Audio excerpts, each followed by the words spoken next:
Welcome to the deep dive. So, if you're in design today, you really can't miss all the talk about AI and data, can you? No, you really can't. It's moving so fast. It's not just some future idea anymore. It's becoming like a core part of the design toolkit. Exactly. And the big question is, how do you get a grip on what actually matters, without getting totally overwhelmed by all the technical stuff? Well, that's what we're digging into today. We're looking at this really interesting lecture, AI for Designers. We've got some great source material bits from the video, the briefing Oh, docs. nice. Both English and Korean versions. Yeah, exactly. So pretty comprehensive. Fantastic. So, our mission here is basically to pull out the must-know info about these key Python libraries for machine learning, for data science. Right. We want to show you why they're becoming so crucial, especially, if you're curious about that intersection between design and AI. And we'll try to break it down so it's clear, hopefully engaging, not just a tech lecture. Okay, let's jump in. The lecture starts with pretty, a pretty strong claim about skills changing in design. It really does. The core idea, and it's quite striking, is that knowing about AI and data is getting to be as fundamental for designers as, say, knowing Photoshop or SketchUp. Yeah, they make this comparison, don't they, to other design fields. There's this quote that really highlights it. Is this the one about NumPy? If you do data science, data processing, machine learning, it's natural to use NumPy. It's natural. That's the one, and it goes on. It's like an architecture student who can't use SketchUp or Rhino. People might ask, what did you do for 4 or 5 years? Wow. Yeah, It really puts it in perspective, doesn't it? It's saying, look, this is becoming a baseline expectation. it really reframes it. So familiarity with these libraries, like NumPy and Pandas, it's not just nice to have anymore. Seems not. It's becoming part of the fundamental skill set in this evolving design world. So, okay, let's talk about these tools. NumPy and Pandas? All right, NumPy first. What's its main job? What does it do? Okay, so NumPy, at its core, it's specialized for numbers. Numerical operations in Python. It's really good with multidimensional arrays. You can think of those like structured grids of numbers. Okay, like spreadsheets, but more powerful. Sort of, yeah. And it's super efficient for linear algebra, the math stuff that's behind a lot of data processing and calculations. It's kind of the engine, really. The engine, I like that. It's the foundational bit for the heavy number crunching. Precisely. Yeah, a lot of other data science tools actually rely on NumPy under the hood for speed. Got it. So then what about Pandas? You said that's kind of the next level up. Right, so Pandas introduces this thing called a data frame. Data frame. Okay, it sounds a bit technical. Yeah. What does that let you do, practically speaking? Well, data frames are amazing for working with structured data. Think about like a CSV file from a survey or tables you find on a web page. Ah, okay. More like the data you might actually encounter day to day. Exactly. And Pandas makes it much easier to, explore that data, clean it up, analyze it, get it ready for whatever you need to do. It has higher level functions than NumPy. And it handles text, too. You mentioned that. Crucially, yes. It handles string data, text, much better than NumPy, which is really focused on numbers. So you can see it as building on NumPy, but for more complex mixed data sets. Okay, that makes sense. NumPy for the heavy math on numbers, Pandas for organizing and exploring broader data sets, including text, and the lecture mentioned cheat sheets for both. It did, yeah. And those are lifesavers when you're starting out. I bet. Just a quick reference for the common commands. Totally. Really helpful learning aids. Okay, so stepping back a bit, Okay. let's look at the wider machine learning landscape. The lecture talked about how the libraries have, evolved. Right, TensorFlow versus PyTorch came up. It sounded like there's been a shift there. Yeah, there has been, especially in like the CS research world.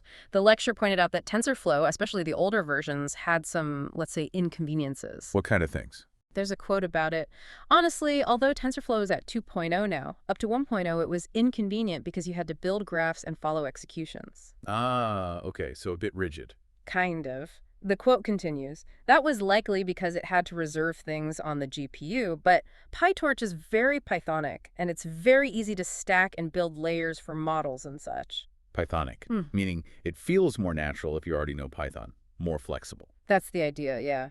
It's generally seen as more intuitive for actually building the models these days. But TensorFlow hasn't stood still, right? No, not at all. TensorFlow 2.0 is much better, much more user-friendly.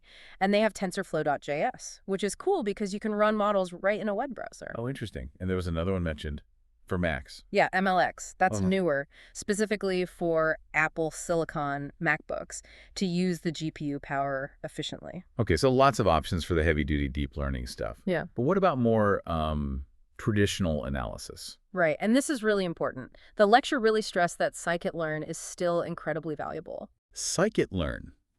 That name comes up a lot. It does, for good reason. There's a quote about its value, too. Let me guess.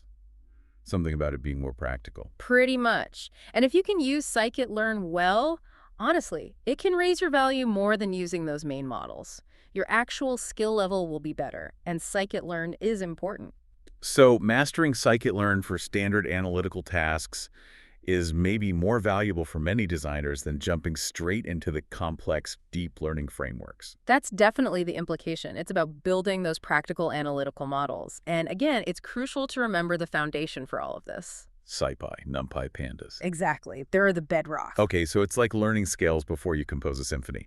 But let's clarify, when this lecture talks about machine learning for designers, what kind of machine learning are we mostly talking about here? That's a really key point. The lecture was quite specific. It's not primarily about deep learning or, generative AI like image creation. So what then? The focus is on traditional statistical approaches. Things like linear regression, predicting a number, or k-nearest neighbors, KNN, which is for classification tasks. Okay, so more about finding patterns, making predictions from data you might actually have? Precisely. There's a quote defining it. Honestly, more than these fancy things, you need to understand data science and machine learning first. The machine learning I'm talking about here is generally what we agree upon. It refers to traditional statistical approaches like linear regression or KNN. That definitely grounds it. It makes it feel more accessible, maybe.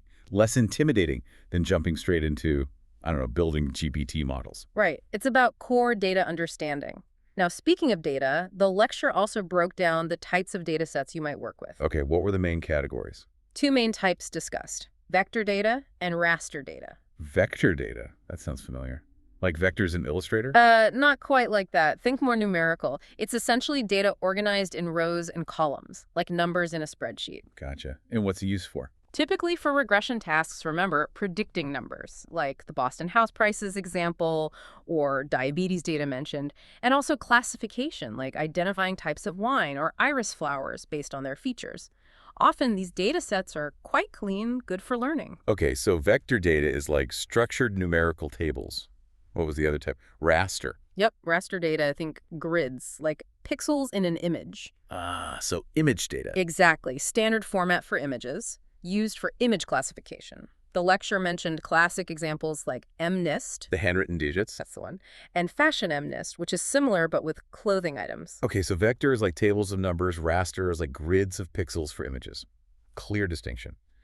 Now, for someone listening thinking, okay, this sounds useful, where do I start? What resources were recommended? Some really good starting points. Kaggle was mentioned. Kaggle, right, the competition Yeah. site. Yeah, but it's much more than that. It's brilliant for finding data sets on almost anything, and crucially, seeing how other people have tackled problems using shared code notebooks. You learn a ton just by looking at those. So you can see actual code applied to real data. That sounds useful. What else? Papers with Code was another one, great for connecting research papers in machine learning to the actual code implementations and often the data they used. Okay, good for bridging theory and practice. Mm-hmm. Were there any resources mentioned that were maybe more directly related to design applications? Yes, definitely. The lecture highlighted a website with materials from Harvard GSD lectures. That's the Graduate School of Design. Oh, perfect. So tailored for designers. Seems like it. It apparently has models, data sets, examples showing how these tools fit into a design context. And there was a fun tip. The cat icon. Yeah. Look for the cat icon. It apparently leads to their GitHub repository with code and more resources. A little Easter egg for design learners. Okay, Yeah. but before diving into Kaggle or GitHub repos, what's the absolute very first step? Python basics.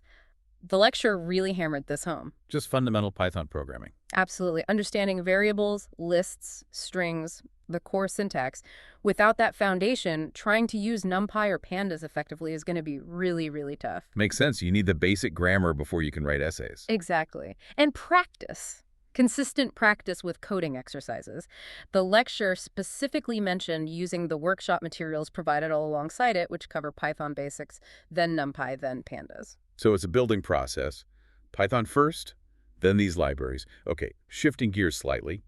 The lecture also had some advice about sort of the bigger picture with AI trends. Yeah, this was quite insightful, I thought. The speaker basically warned against just blindly chasing the latest AI hype. Don't follow the trends. Right. Instead, focus on understanding the fundamental transformations happening because of AI and data. Put your energy there. The quote was clear, so please don't follow trends. Trends are not something you should follow. Trends are just trends. It's good to observe what kind of transformation is happening and invest your energy in that direction. That's solid advice. Understanding the underlying shift is way more valuable than just knowing the name of the latest model. Mm. Yeah. And finally, there was an assignment mentioned for the students. Yes.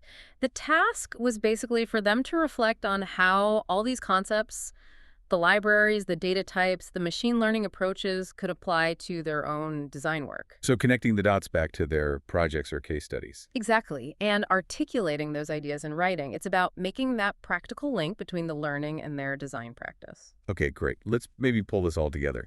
We've really dug into this lecture, and some key things are standing out. Definitely. I think the biggest one is just how foundational NumPy and Pandas are becoming for designers. They're not just for data scientists anymore as AI becomes more integrated. Right. They're becoming essential tools. Okay. And it's not just about the tools, but also understanding the data itself, that vector versus raster distinction.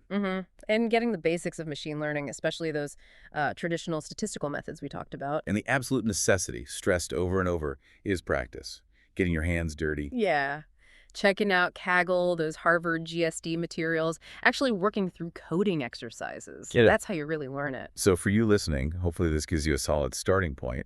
It's not about needing to become a full-blown machine learning engineer overnight. Not at all. It's about building that fundamental literacy, understanding the language and the core tools so you can bring that perspective into your design work. Which leads us to maybe a final thought for you to take away. Yeah, think about a design challenge or problem you're working on right now, or one you've faced recently. How might you look at it differently, even just slightly, knowing a bit more about data, about NumPy, about pandas?